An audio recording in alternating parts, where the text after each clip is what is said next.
Perilaku abnormal adalah suatu perilaku yang menunjukkan aspek kepribadian, aspek perilaku yang dapat langsung diamati. Menunjuk pada perilaku maladaptif, yaitu setiap perilaku yang mempunyai dampak merugikan bagi individu atau masyarakat. Memiliki gangguan mental pada semua bentuk perilaku abnormal, mulai dari yang paling ringan sampai yang paling berat. Mencakup penyakit jiwa, yakni mengalami gangguan-gangguan yang melibatkan patologi otak atau berupa disorganisasi kepribadian yang parah. Diagnosa kecenderungan perilaku abnormal untuk sekarang ini dilakukan berdasarkan kriteria yang ditetapkan terlebih dahulu oleh ahli psikologi atau yaitu psikolog. Saat ini, pendekat neuroscience makin banyak dilirik oleh kalangan akademisi. Neuroscience merupakan studi ilmiah tentang komponen biofisik yang berkaitan dengan kognisi, afeksi, dan sosial yang menggunakan pendekatan interdisiplin antara psikologi kognitif, neuroscience, artificial intelligence, dan biologi.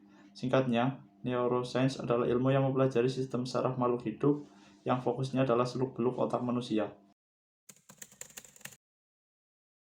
Contoh GAD atau Generalized Anxiety Disorder, yaitu suatu gangguan kecemasan yang ditandai dengan perasaan cemas yang umum dan bahwa sesuatu yang buruk akan terjadi dan keadaan peningkatan keterangsangan tubuh.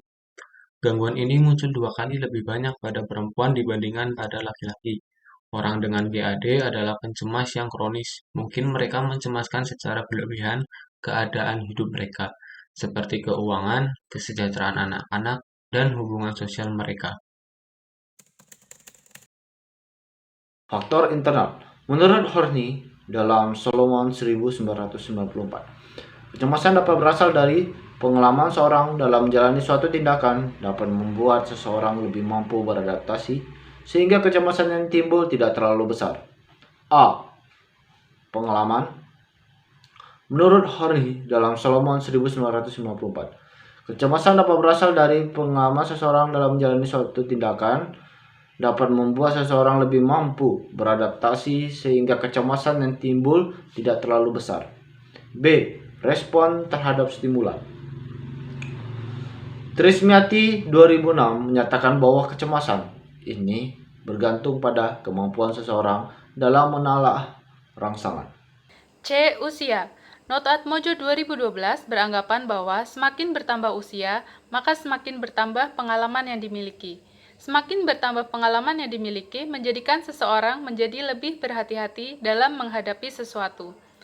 D. Gender. Myers dalam Solomon 1994 menyatakan bahwa perempuan lebih sensitif, sedangkan laki-laki lebih aktif dan eksploratif. Penelitian lain juga menunjukkan bahwa laki-laki lebih rileks dibanding perempuan.